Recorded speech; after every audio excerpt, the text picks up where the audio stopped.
J'ai été arrêté et incarcéré en attendant d'être jugé pour le meurtre de l'agent de police Larry Cox. Videz ses poches. Je savais que je ne m'en tirerais pas. Écarte les jambes. Lorsque vous tuez un policier dans l'exercice de ses fonctions, vous encourez la peine de mort. Je pouvais être condamné à perpétuité, mais j'étais convaincu qu'il me condamnerait à mort. Je n'avais plus rien à perdre. Ma seule chance de rester en vie était de m'évader avant mon procès. Mais ils m'ont mis en cellule d'isolement pour éviter que ça n'arrive. La prison que nous avons construite ici, dans le comté de Ross, est aussi sûre que n'importe quel autre établissement pénitentiaire. Elle est même plus fiable à de nombreux égards. Chaque jour était un combat pour ne pas m'apitoyer sur mon sort et sombrer dans une profonde dépression. Je me disais que la plupart des gens que j'aimais devaient me détester et ils avaient sans doute raison. Mais il fallait que je me concentre sur le moyen de sortir du quartier d'isolement pour planifier mon évasion. Légalement, ils ne pouvaient pas me maintenir à l'écart sans motif valable. Alors, si je me comportais en détenu modèle, C'est l'heure. ils finiraient par me réintégrer parmi les autres prisonniers. C'est vous le chef? Je pourrais alors projeter mon évasion. John Parsons était très doué pour dissimuler ses intentions. Il usait de sa psychologie pour duper son entourage et donner l'illusion qu'il essayait de rentrer dans le rang.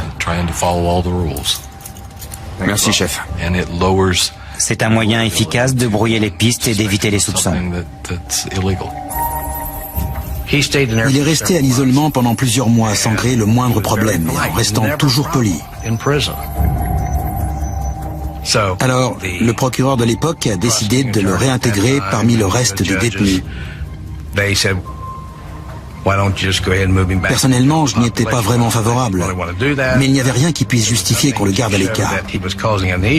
Parsons, tu rejoins les autres. Alors, nous l'avons réintégré à la population carcérale.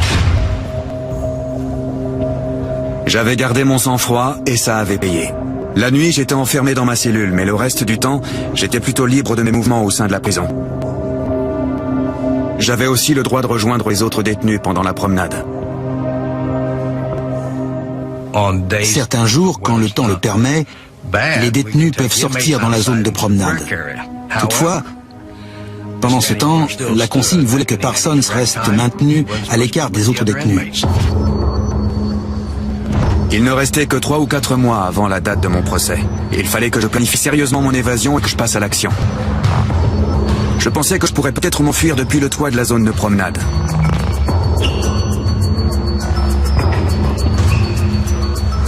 Mais le mur à lui seul représentait un véritable challenge. J'estimais qu'il devait faire près de 5 mètres de haut. Il donnait sur l'extérieur, mais il fallait franchir un grillage protégé par 2 rouleaux de fil de rasoir. C'était loin d'être facile, alors j'ai décidé de réfléchir à une alternative.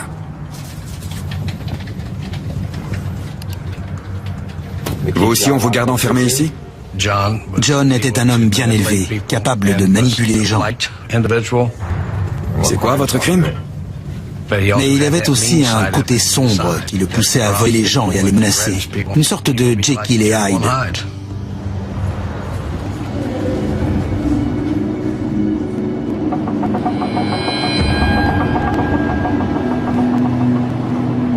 Chaque cellule avait une petite fenêtre qui donnait sur l'extérieur.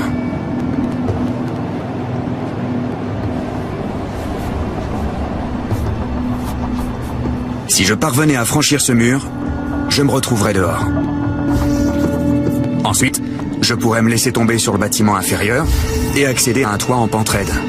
De là, il me suffirait de sauter 5 à 6 mètres en contrebas pour gagner une ruelle qui longe le mur de la prison. John n'était pas un idiot. Il aurait pu faire quelque chose de sa vie s'il avait mis ses compétences ou son intelligence au service de la collectivité. Mais il a choisi la voie du crime.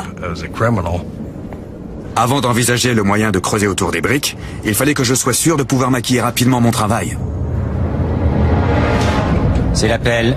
Parce que les gardiens faisaient l'appel 4 ou 5 fois par jour. L'appel est l'occasion de contrôler les détenus. Ils se tiennent immobiles dans leurs cellules et les gardiens viennent consigner leur présence, font une inspection visuelle des lieux et passent à la cellule suivante.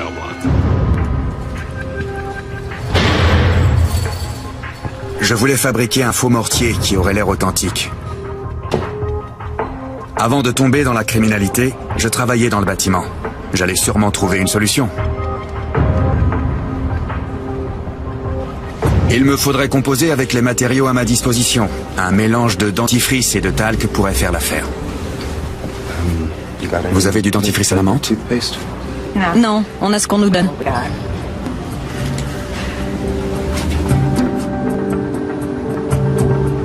Je ne me prends pas pour un génie, mais je sais que je suis plus intelligent que la majorité des détenus de cette prison. Peut-être que je réfléchis plus à ce que je fais. En tôle, la plupart des gens agissent souvent avant de penser.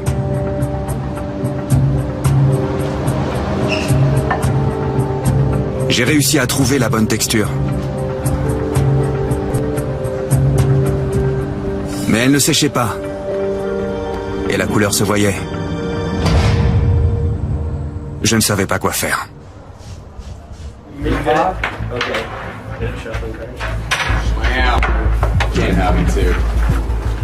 Un jour, tandis que je regardais les autres détenus jouer aux cartes, j'ai remarqué qu'ils misaient avec des bonbons.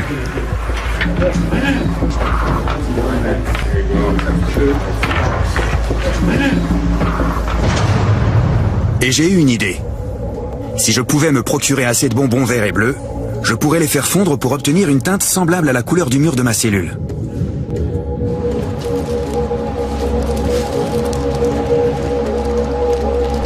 J'ai mis les bonbons et le dentifrice dans un sac plastique que j'ai placé sous l'eau chaude. J'ai pétri le tout pour que le colorant imprègne le dentifrice.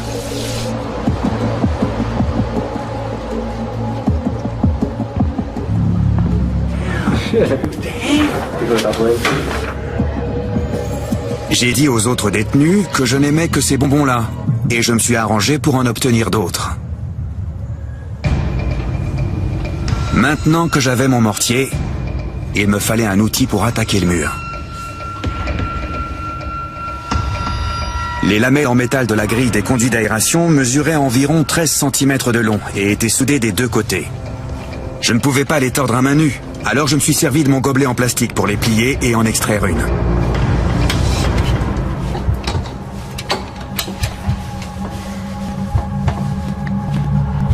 Je pouvais commencer à creuser.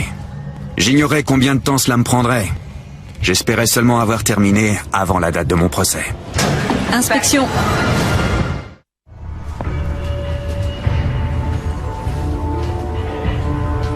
Ma crainte, c'était que les gardiens inspectent ma cellule de près et ne remarquent les traces de mon travail.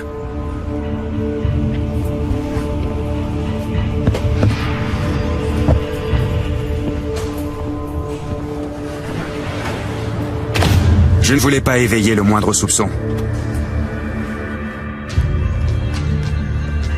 Je commençais à creuser immédiatement après chaque appel pour ne pas risquer d'être surpris.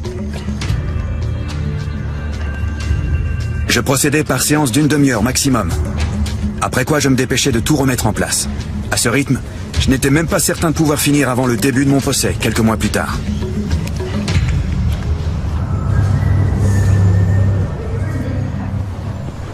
Ma progression était si lente que j'ai décidé de rester dans ma cellule au moment de la promenade pour passer plus de temps à creuser le mur. Tu viens? Je prétextais vouloir me consacrer à mon dossier. Personne ne me posait de questions. J'avais les coudées franches. À l'époque où j'étais shérif, et depuis que la prison existait, aucun détenu ne s'était jamais évadé en creusant un trou dans le mur de sa cellule.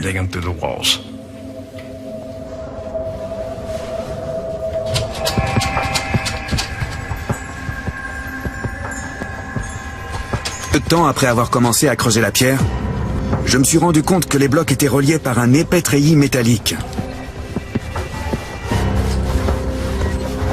Mes mains étaient déjà coupées et couvertes d'ampoules.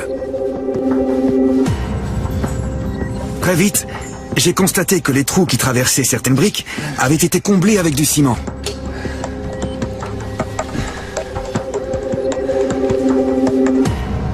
J'ai dû reboucher les contours et m'attaquer à un autre bloc.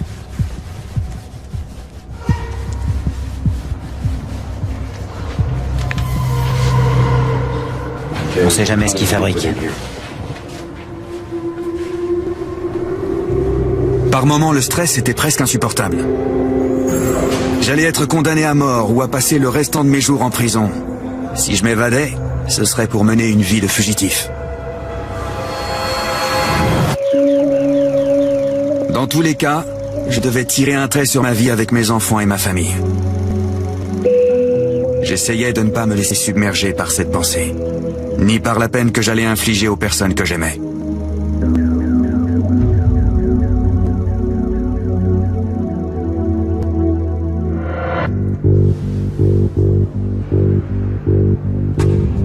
Je m'efforçais de rester concentré sur mon plan d'évasion pour chasser mes remords.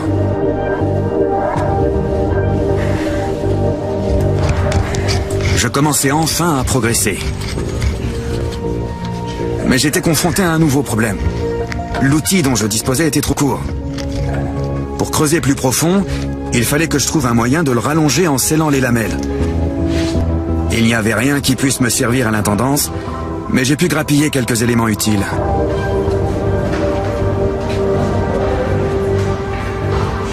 C'est là que j'ai jeté un œil aux produits d'entretien. Les poils des balais étaient rattachés aux manches par du fil de fer.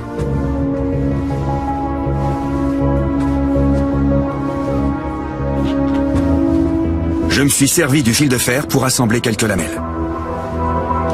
Puis j'ai tordu une extrémité à angle droit pour faire une poignée et avoir une meilleure prise. Je disposais à présent d'un outil plus performant et mon travail s'est accéléré. J'ai réalisé qu'il fallait que je remplisse les trous avec quelque chose pour éviter de gaspiller les maigres réserves de ma mixture à base de dentifrice. J'ai donc confectionné des lamelles de mortier à l'aide de papier hygiénique que je laissais sécher après l'avoir humidifié. J'ai passé beaucoup de temps dans la prison, mais on ne m'a jamais rapporté le moindre problème au sujet de John Parsons. D'ailleurs, il semblait vouloir donner un sens spirituel à son existence et voyait l'aumônier régulièrement. Finalement, un mois après avoir commencé à creuser, j'ai réussi à décoincer une première brique. J'ai retiré le bloc. Je pouvais distinguer un mur de briques rouges et je savais que derrière ces briques, il y avait la liberté.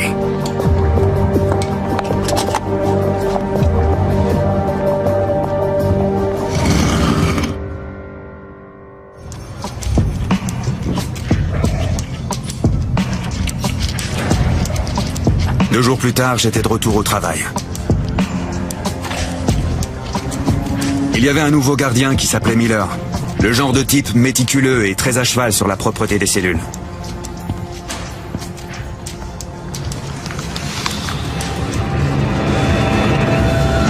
Un jour, il est passé en avance sur l'horaire. Inspection.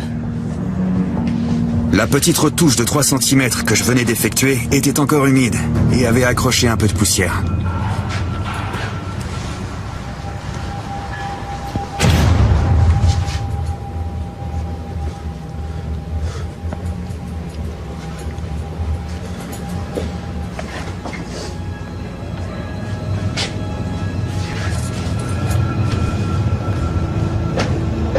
Le gardien l'a remarqué et s'est approché du mur.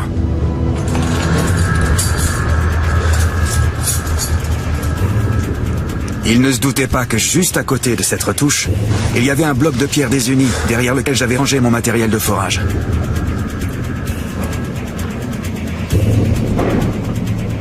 On dirait que quelqu'un a creusé ici. J'en sais rien. J'ai cru que mon cœur allait me crever la poitrine. J'étais proche de l'hyperventilation. Vous devriez peut-être envoyer quelqu'un pour arranger ça. Je veux pas que ça me retombe dessus.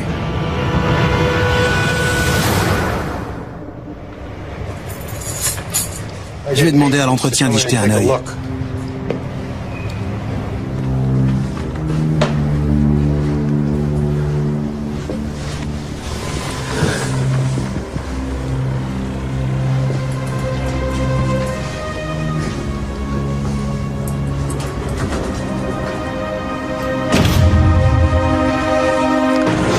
C'était un vendredi et je savais que dès le lundi suivant, quelqu'un viendrait examiner ce mur et que je finirais au mitard.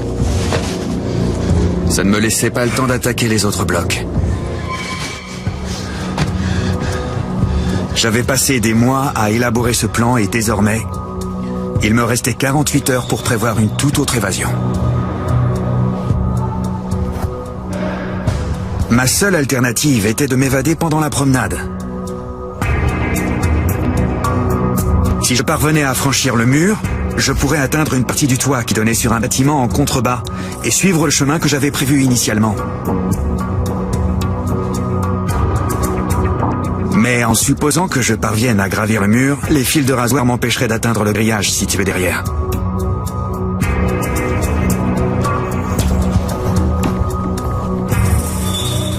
Les lamelles métalliques pourraient peut-être me servir. J'en avais une vingtaine cachées dans le mur. Je les ai tordues en forme de S. J'ai déchiré les draps et tressé une corde à laquelle j'ai relié les crochets à différents endroits. Il me servirait à repousser les fils de rasoir pour ne pas rester accrochés. J'ai également tressé une échelle de corde que je voulais suspendre au grillage par un crochet. À l'aide de papier journal, j'ai consolidé les échelons.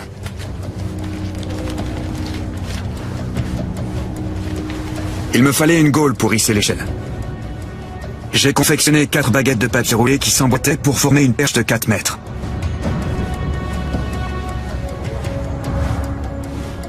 J'ai façonné un bras qui s'ajustait à l'extrémité de la perche en formant un angle de 120 degrés.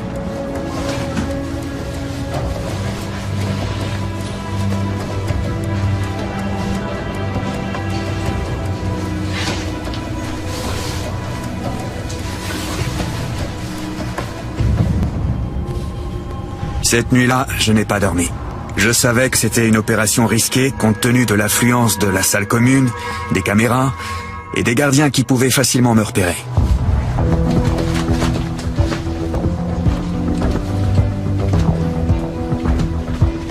Le samedi matin, j'ai rassemblé mon matériel en attendant l'appel pour la promenade.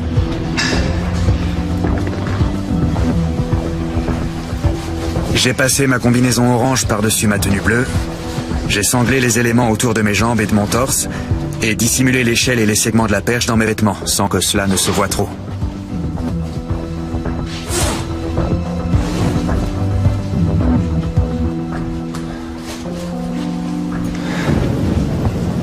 Il fallait d'abord passer le bureau de contrôle. J'espérais qu'ils ne modifieraient pas leurs habitudes en improvisant une fouille au corps.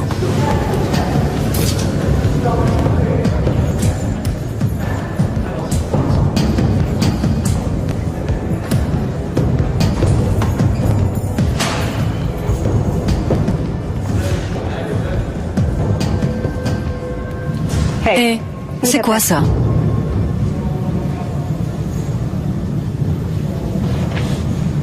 On n'emmène rien dans la cour. Il fallait que je reste calme. C'était mon unique chance.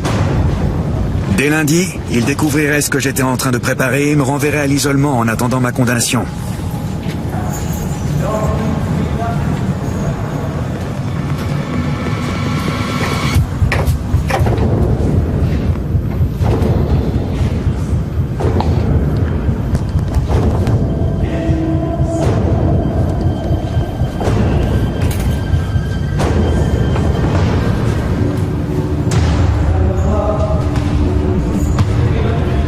J'étais enfin dans la cour, point de départ de mon plan d'évasion. La promenade ne durait qu'1 heure, et je savais que si je voulais réussir, il fallait que j'agisse durant les 10 premières minutes, pendant que les gardes étaient occupés par la paperasse. Ils avaient 2 moyens de me repérer, soit à travers la vitre qui donnait sur la cour, soit par les caméras en circuit fermé. Mais j'étais à peu près certain que les caméras avaient un angle mort. Quant aux gardiens, ils ne pouvaient pas voir l'ensemble de la cour depuis leur bureau. Le meilleur endroit d'où m'élancer était juste au-dessus de la caméra, à l'abri du circuit fermé et de la surveillance des gardiens. La disposition des fils de rasoir au-dessus du mur était dense, laissant peu d'espace pour passer. De l'autre côté de la cour, la trame était plus légère et il y avait un coffrage au mur sur lequel je pouvais prendre appui. Mais il devait se trouver dans le champ des caméras, et il était très proche du champ de vision des gardiens. J'ai opté pour la première solution. J'ai fait le tour des prisonniers pour les prévenir, qui fermaient l'arche, et leur dire de ne pas me balancer. J'ai assemblé ma perche et attaché l'échelle de corde à l'extrémité. Je l'ai hissée à plusieurs reprises. Mais les fils de rasoir m'empêchaient d'atteindre le grillage. C'était l'option la moins risquée. Et voilà qu'il fallait que je l'abandonne.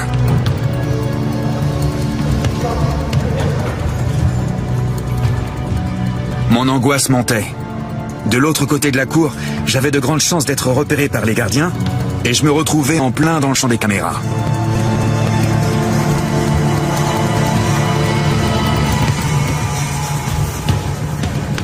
C'était l'un des moments les plus stressants de mon existence.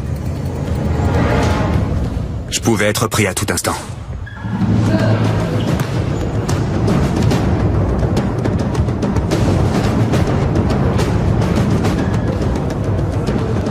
Je me suis positionné devant le coffrage du mur. Il fallait que j'agisse rapidement pour que j'aie le temps de m'enfuir avant que les gardiens ne remarquent ma disparition. J'ai réassemblé ma perche.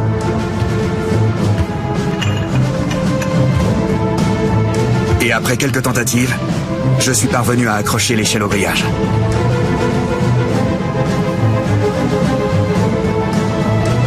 J'ai pris appui sur le bâtiment pour me hisser. J'ai grimpé en bloquant une de mes jambes sur un nœud de la corde pour me stabiliser, et j'ai écarté les fils de rasoir avec mes mains pour me frayer un passage. Mais ma combinaison est restée accrochée. J'ai dû m'en défaire et la laisser flotter, comme un étendard.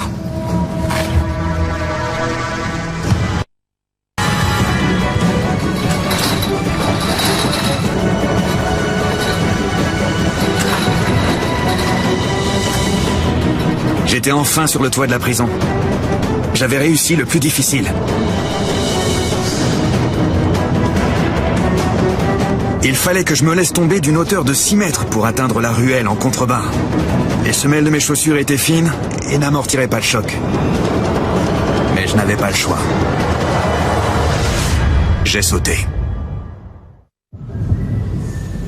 Ce samedi-là, à 12h30, j'ai reçu un appel de la prison me signalant qu'un détenu s'était évadé.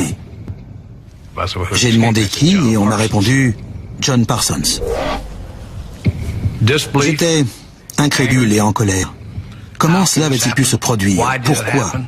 Mon cerveau bouillonnait. J'étais en colère, choqué. Je n'arrivais pas à croire que John Parsons n'était plus derrière les barreaux. La chance a joué un rôle important dans son évasion. Nous savons que les autres détenus de la prison ont fait diversion pour le couvrir. Nous pensons que Parsons a profité de ces circonstances pour tenter son évasion risquée. Par ailleurs, la caméra de la zone de promenade était défaillante. Elle fonctionnait quand elle voulait et ce jour-là, elle ne marchait pas.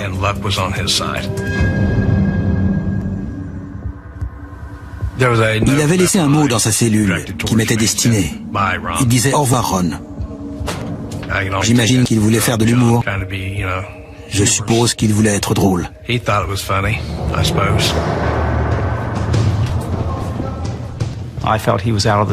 J'étais certain qu'il avait déjà quitté l'État quand nous avons été prévenus.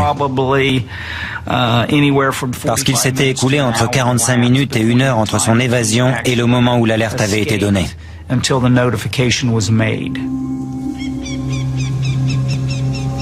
Mon plan était de quitter le pays.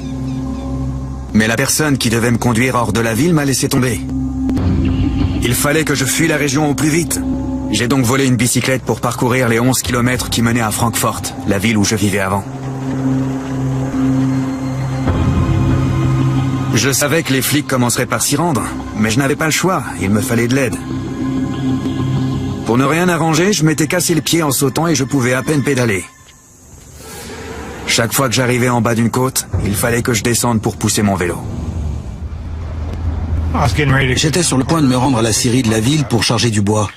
J'ai grimpé dans ma camionnette et au détour d'une colline, j'ai vu un type qui poussait son vélo avec un t-shirt blanc noué sur la tête.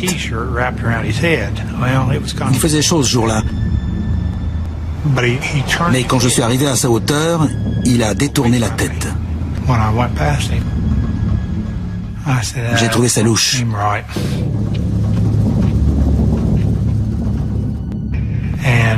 Mon fiston tondait la pelouse devant sa maison. Je lui ai demandé s'il avait vu le signalement du type qui s'était évadé de la prison du comté de Ross.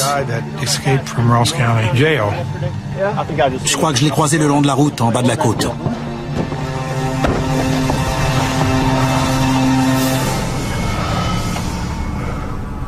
Alors nous sommes restés là quelques minutes.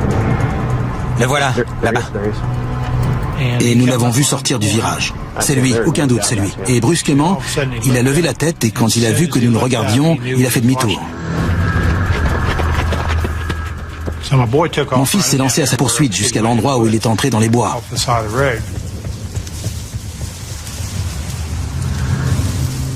Il a sorti son téléphone portable et a appelé la police. J'étais le chef de la police locale depuis 7 ans. Et c'était la première fois que je bondissais hors de chez moi pour filer dans ma voiture, toute sirène hurlante. Nous nous sommes immédiatement rendus sur les lieux, à l'endroit où Parsons s'était entré dans les bois.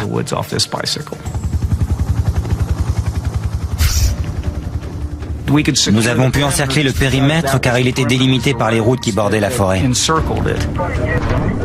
Nous avons littéralement bouclé un périmètre de 5 km de long. C'était sans doute un des terrains les plus accidentés du comté. Mais nous pensions avoir de bonnes chances de le prendre. J'avais une longueur d'avance sur eux, mais j'ai vite entendu les aboiements et le bourdonnement des hélicos. Je m'efforçais de progresser aussi vite que possible, tout en zigzagant et en revenant sur mes pas pour désorienter les chiens. Nous avons quadrillé la zone et organisé une battue à travers les bois en inspectant chaque pouce de terrain à la recherche de John Parsons. J'avais le sentiment que Parsons ne serait pas pris vivant. J'étais convaincu qu'il serait tué dans une fusillade.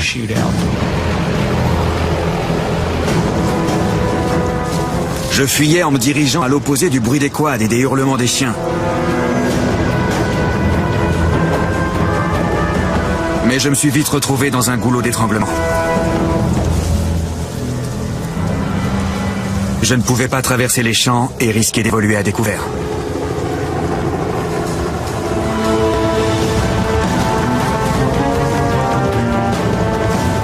Alors j'ai couru vers la route 28 en espérant que je pourrais la traverser. Nos agents étaient postés environ tous les 30 mètres et gardaient le contact visuel. S'il sortait à découvert, nous étions sûrs de le repérer. Un avion et au moins 2 hélicoptères survolaient les lieux.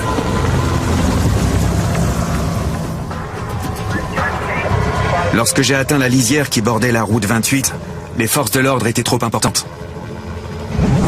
Ma seule option était de trouver un endroit où me cacher et d'attendre le moment propice pour traverser. Au cours des premières 36 heures de traque, je suis resté sur le terrain. Par la suite, je rentrais chez moi pour prendre une douche et faire une sieste de 4 ou 5 heures, avant de retourner sur place. Il se cachait dans les sous-bois. S'il se terrait dans un fossé et se recouvrait de broussailles, nos hommes risquaient de passer à côté de lui sans le voir. Il faisait 43 degrés, peut-être même plus. Après une demi-heure de traque, nous étions obligés de ramener les chiens pour qu'ils se rafraîchissent. Nous savions qu'ils souffraient bien plus que nous. Nous avions des vêtements pour nous protéger des ronces et de la végétation. Nous avions de l'eau, de la nourriture. Ça n'était pas le cas de John. Les conditions étaient vraiment difficiles et il ne tiendrait pas le coup longtemps.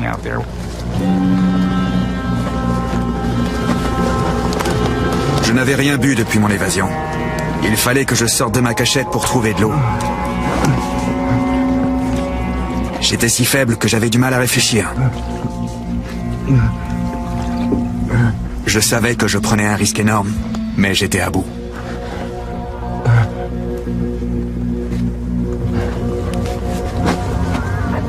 Cette nuit-là, un peu après minuit, j'ai suivi la lisière des bois pour trouver une ouverture entre les voitures de police et traverser la route 28.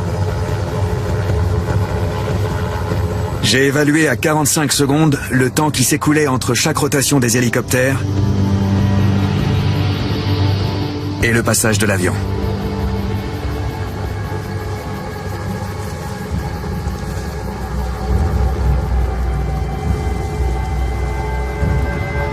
Cette fois, je ne pouvais plus reculer.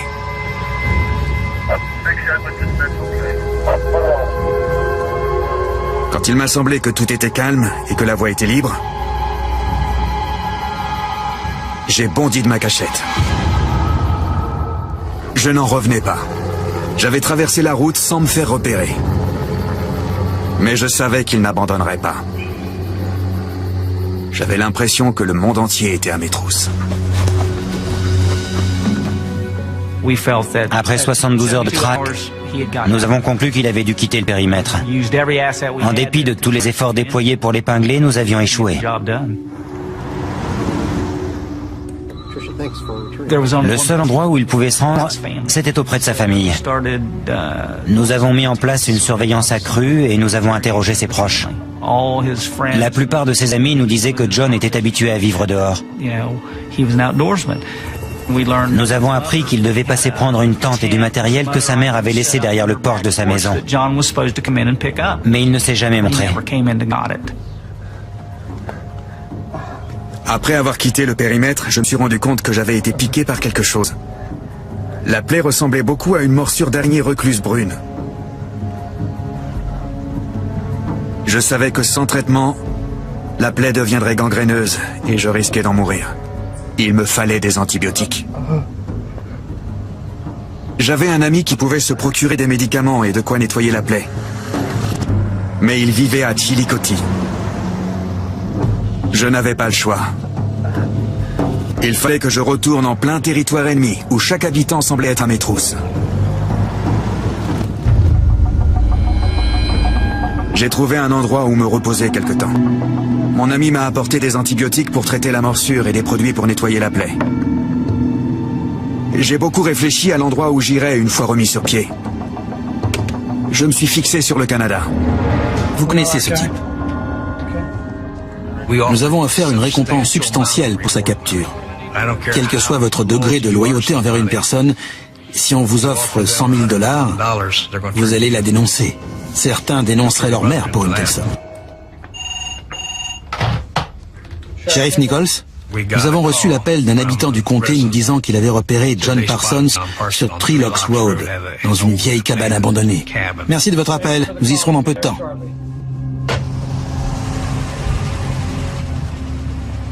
Nous avons immédiatement dépêché des policiers sur place.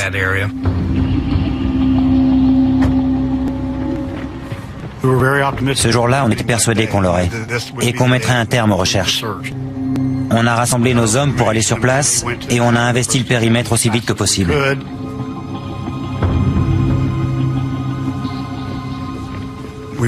On voulait vraiment l'épingler. Je sentais monter l'adrénaline.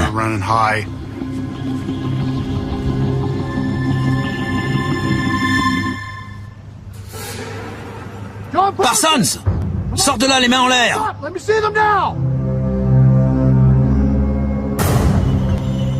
On a décidé de fouiller la cabane.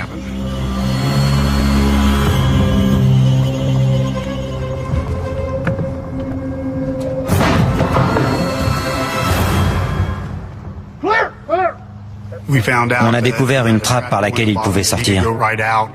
Et il avait réussi à s'enfuir avant qu'on ait donné l'assaut.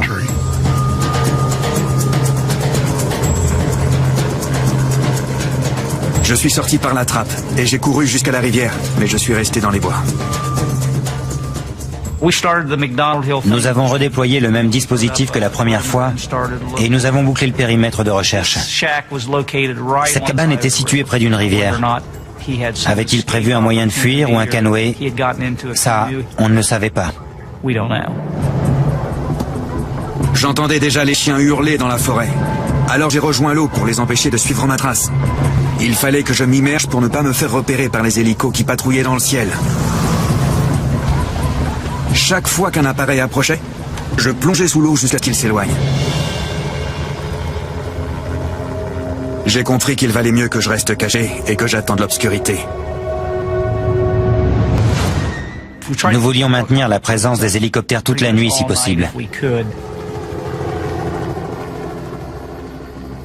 Malheureusement, nous n'avons pas pu disposer des moyens nécessaires. Le calme est revenu.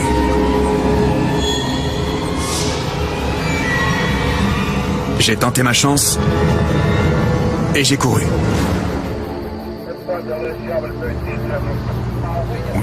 On se sentait abattu de ne pas l'avoir débusqué. On était tout près d'aboutir, mais nos efforts ont été vains. Je me suis retrouvé sur Eastern Avenue, à moins de 2 kilomètres de la prison dont je m'étais évadé et à proximité d'une scierie. Les bois qui bordent cet établissement appartiennent au chemin de fer. La végétation n'a cessé d'y croître depuis mon enfance. C'était un bon endroit où se cacher. Il finirait par commettre un délit, par se manifester d'une manière ou d'une autre. J'ai commencé à voler du bois pour me construire une cabane. Et j'ai rassemblé tout ce qui pouvait me servir à survivre dans la nature. On nous a informé qu'il se rendait en ville la nuit, le long de la voie ferrée. Chaque fois que nous arrivions sur place, il y avait des signes de son passage. On nous signalait sa présence, mais le temps de rassembler les chiens et de tout mettre en branle, il s'écoulait 2-3 heures, un laps de temps suffisant pour qu'il quitte les lieux. Nous avions toujours une longueur de retard. Par moments, on se demandait ce qu'on pouvait faire de plus pour essayer de le localiser. C'était assez frustrant quelquefois. 2 mois s'étaient écoulés depuis mon évasion et j'avais décidé qu'il était temps que je me dirige vers le Canada. J'ai demandé à mon contact de m'apporter une arme et un dernier tube d'antibiotiques pour le voyage. J'avais prévu de porter un masque et de quitter la ville le soir d'Halloween pour que mon déguisement passe inaperçu. J'allais enfin m'évader pour de bon et tirer un trait sur mon ancienne vie.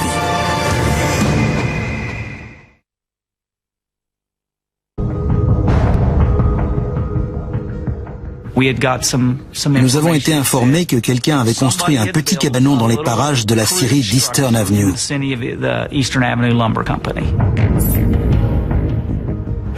On venait de finir de déjeuner et on était en train de bavarder derrière la salle d'audience quand on nous a signalé que John Parsons avait été aperçu dans un cabanon derrière la scierie.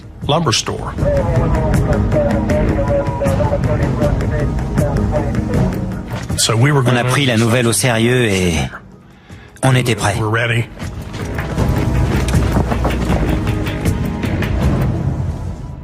On s'attendait au pire. On pensait qu'il n'hésiterait pas à ouvrir le feu sur nous.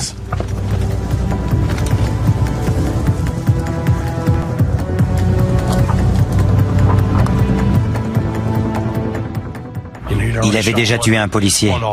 Qu'est-ce qui l'empêcherait d'en tuer un ou 2 autres?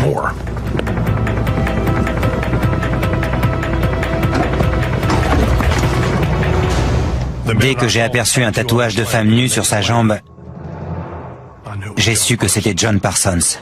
On l'avait eu. Sors, les mains en l'air! J'ai senti un frisson me parcourir le corps. L'exaltation, je suppose. On lui a intimé l'ordre de lever les mains et on lui a demandé s'il était armé. Mais il n'avait qu'un couteau sur lui.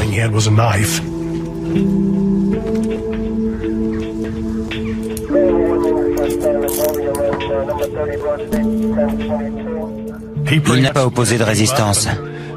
Et une fois sorti de la cabane, il avait presque l'air apaisé, comme soulagé que tout cela prenne fin.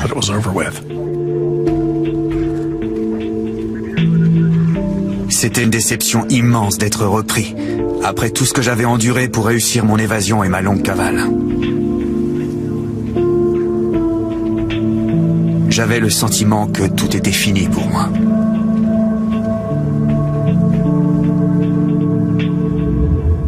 j'allais être condamné à mort.